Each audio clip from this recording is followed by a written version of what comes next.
want to thank everyone so much for this remarkable opportunity and privilege. I first want to thank my beautiful family for their support and their patience, and for any of us who do this, and for many of you in the audience who have participated in public life, you know that the greatest commitment, the greatest sacrifice is by our families, and they truly deserve the greatest applause.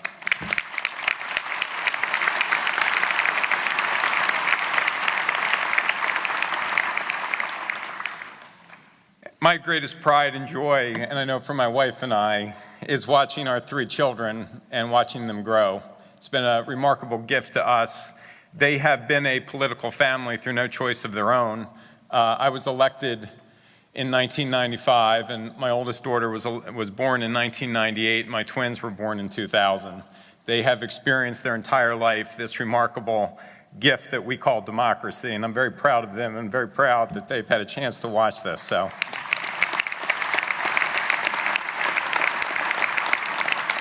Being elected majority leader is a remarkable honor, but the greatest title that I have is husband and father. My children are a constant reminder of the work that we must do, and I thank you for keeping me humble and keeping me motivated to work every day to make New Jersey a better place for you and for children like you. Today I step to this podium for my 12th term in this great house, the People's House, and my 4th term as the Assembly Majority Leader. I remember the values that we have fought for: real tax relief for the middle class, rebuilding an economy mired in a recession, common sense, gun safety, meaningful equality for all residents, and a better future for all of us who call New Jersey home. I remember the victories, the lives that were improved, the jobs that were created, the communities made safer, and the slow but steady progress towards equal justice for all, done in a bipartisan effort with people on the stage and people who've served before. But I do not step to this podium today to dwell in memory, but instead to keep our eyes in the past would be a grievous mistake. Because today we find ourselves in a difficult moment in history, perhaps more difficult than any that we have faced in decades or in the last century. Today, across our nation, we face a reactionary cynicism and a rising hatred and intolerance. There are those who seek to pit one against the other, whether it be based on the color of our skin, our religion, our immigration status, our socioeconomic background, our sex, or our gender identity. I have always believed in using the power of the spoken word to lift people up. The words, I believe, are powerful tools. There are those who believe that shared social media posts are more important than our shared values, and that the power of those words are lost in a 140-character tweet. Think for a moment of these words from Robert F. Kennedy. There are those that look at things the way they are and ask why. I dream of things that never were and ask why not. Ladies and gentlemen, patriotism is not a contest to see who can yell the loudest or land the best soundbite. There are those who see the path to the future ahead and want to reverse course, to undo the progress that we have made here in New Jersey. Let us dream big, and let us challenge ourselves to ask why not. Here in New Jersey, I say to you today, we are not going to go backwards. We will not take a single step back. Our future and the dreams of our children lie ahead of us. In New Jersey, we will continue to move forward, no matter the difficulty of the path before us or the challenges that we face. When I say there are those that would like to take us back, this is not some abstract idea. Just weeks ago, Washington passed a tax bill. National financial experts say that New Jersey will be the hardest hit state in our country. Out of a 12-member congressional delegation made up equally of Republicans and Democrats, only one member thought this bill was a good idea for New Jersey.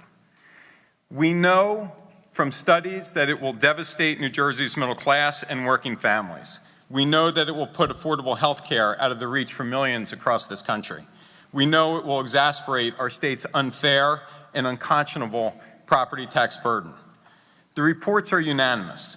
The biggest benefit will go to the smallest few, while at the same time evidence shows that it will stagnate New Jersey's economy. We know it will strain the ability of thousands of New Jerseyans to make ends meet. These families who will be affected, they don't care about partisan blame games. They are making decisions. How will I put food on my table? How will I pay my property taxes? How will I give my children an opportunity that they deserve? And when they are sick and suffering, how will I make them better? In a very real sense, the tax cuts from Washington, while intended to create prosperity, and very well may for 45 out of our 50 states, while the jury remains undecided, in New Jersey, we know it creates a crisis. I believe that this crisis, once and for all, presents New Jersey with an opportunity. The fact that our highest in the nation property tax system must be overhauled is lost on no one in this room who has served in government.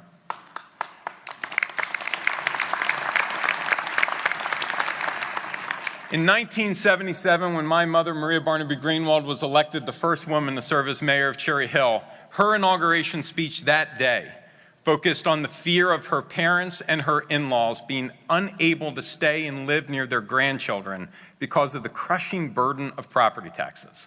That was 1977. It is 2017. We continue to have the same debate. This system is a decades-old problem that stifles our ability to compete with neighboring states. We know this system has formed the root of so many of our state's other economic and public policy challenges. For those of us on this dais who have served for years, we have made public policy decision after public policy decision that was intended to mitigate the impact of property taxes, only to ultimately pay more for the same services that we had years ago with less quality and less outcomes. The time for meaningful property tax reform in New Jersey is long overdue.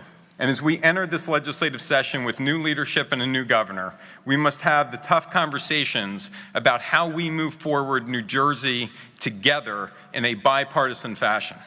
We need tax reform that encourages investment in our communities, tax reform that makes New Jersey an affordable place to raise a family, tax reform that makes New Jersey a desirable place for our seniors to retire and live, tax reform that empowers our younger residents and sets them on a path to succeed, tax reform that helps those who need it the most, the middle class, working families, the backbone of our state. In this challenging moment, New Jerseyans must lead the way, not Democrats or Republicans, but a bipartisan effort on this issue and so many others. My oldest daughter, Lauren, just completed the first semester of her sophomore year at college. She dreams to move back to New Jersey after graduation.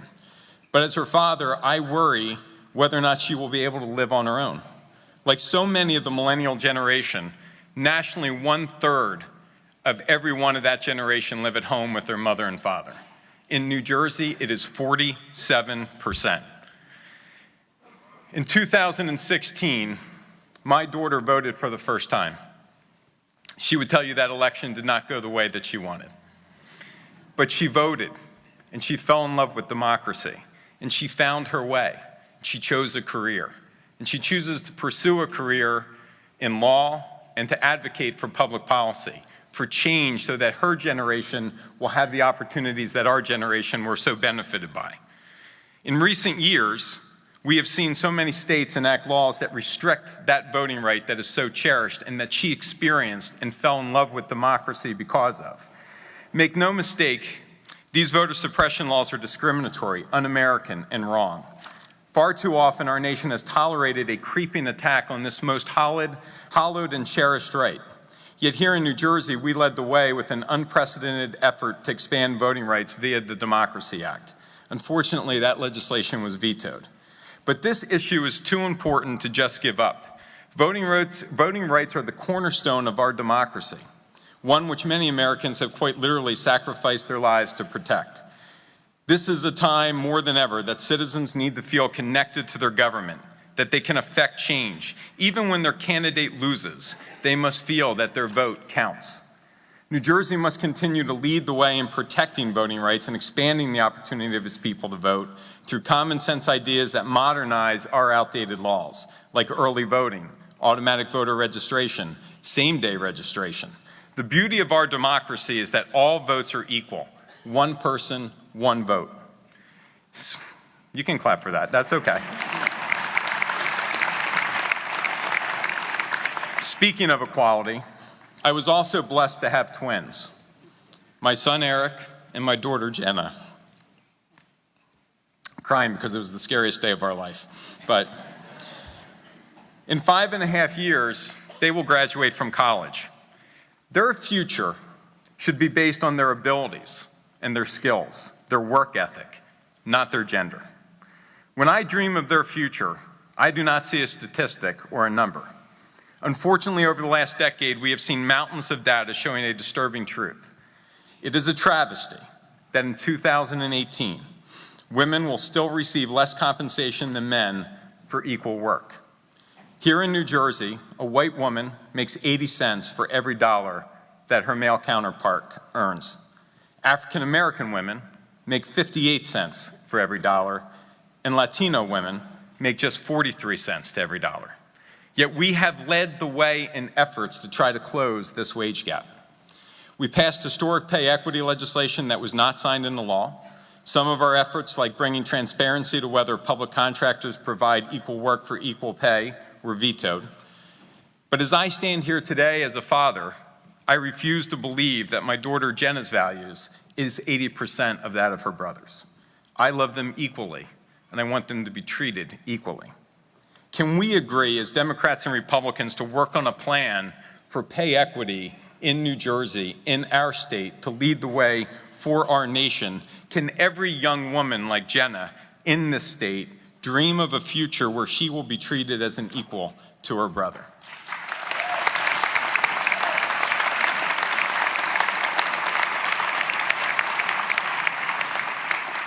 On behalf of my children, on behalf of our children, we will not turn back and we will do what is right. New Jersey will continue to lead the way on this issue until we make sure that the gender wage gap is the relic of history that it deserves. Finally, we have seen the terrible crisis of gun violence sweep our nation.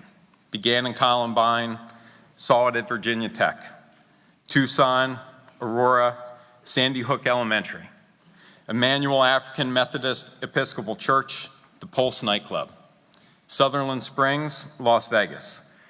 This list continues to grow.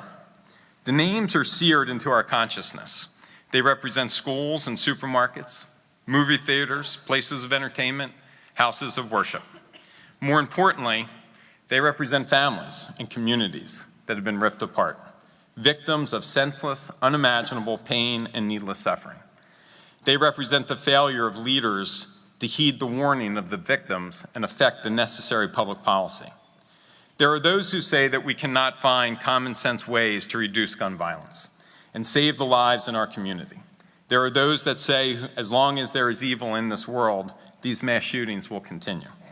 I would say to those people that we must face the inevitable political consequences to do what is right and not what is easy. This Bible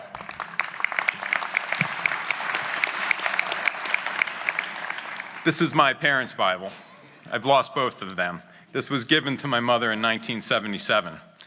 I keep this Bible on my desk in the majority office, and like many legislators, we meet with constituents all the time. One of the most compelling moments in my 22 years in public life was when the parents of Sandy Hook came to meet with me. They met with me in my office. They asked to pray over this Bible, and they handed me the pictures of their beautiful children, remarkable children, children just like yours and mine, class pictures, children playing in their Easter outfits or in their team uniform. You and I, we all have these pictures at home. And as the father of one of the children who lost their life in the shooting at Sandy Hook said to me, I used to come home from work and sit on my sofa and watch the news. And I would see these horrible tragedies of a shooting in a movie theater, and I'd say a quiet prayer, but I would then rush up to continue my life and take my son to soccer practice. He said, I will never do that again. He said, the greatest thing we can do to stop this violence, the single most important piece of legislation we can do is to limit the capacity of those magazine clips, not take the right away of a single gun owner, not infringe on a single amendment right, never tamper with the Second Amendment, but find common sense approaches so that no other family will suffer this pain.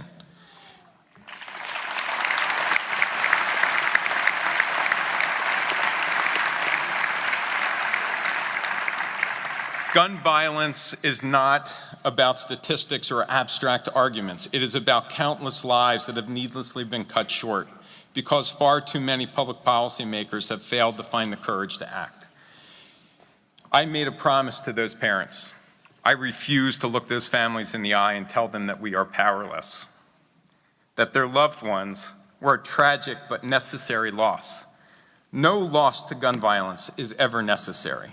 We can do more, and we will do more. New Jersey has led the way in the response to these awful tragedies, proposing historic gun safety reform legislation. Some of these efforts have become law in a bipartisan effort. That is an important thing to note. That is not happening around the country. That is not happening in Washington. It is happening here in New Jersey. Some of those laws, like strengthening mental health background checks, have become law.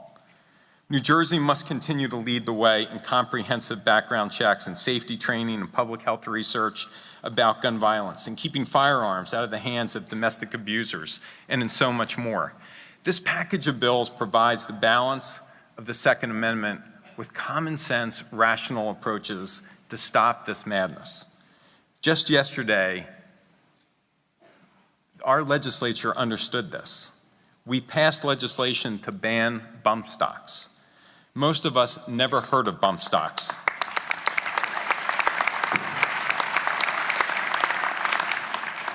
Most of us had never heard of bump stocks until the tragedy in Las Vegas. But together, we reasoned that no one should be able to inflict that amount of carnage in that short period of time. We came together as a legislature and passed unanimously a bill that said enough is enough.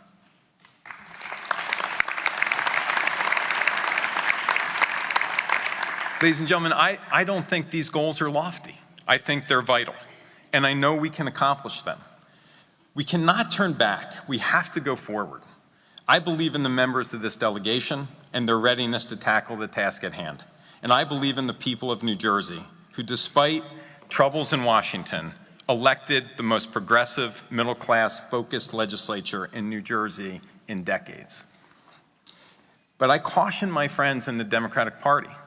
This is not a mandate for one party over the other, but instead it is an opportunity.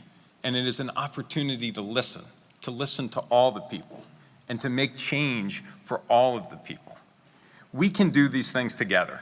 When it comes to public policy challenges, we must resolve to never take no for an answer and be committed to finding solutions to today's problems, no matter where we find them. Change begins right here, not with sound bites or slogans, but with remarkable citizen legislators and even more remarkable men and women across this great state, the people that we serve and those that we're not afraid to dream. These challenges will not be easy to solve. They have existed for generations. But I refuse to believe that there is a problem that can't be solved by working together. I hope that you will accept this challenge. Thank you, God bless you, and may God continue to bless the great state of New Jersey.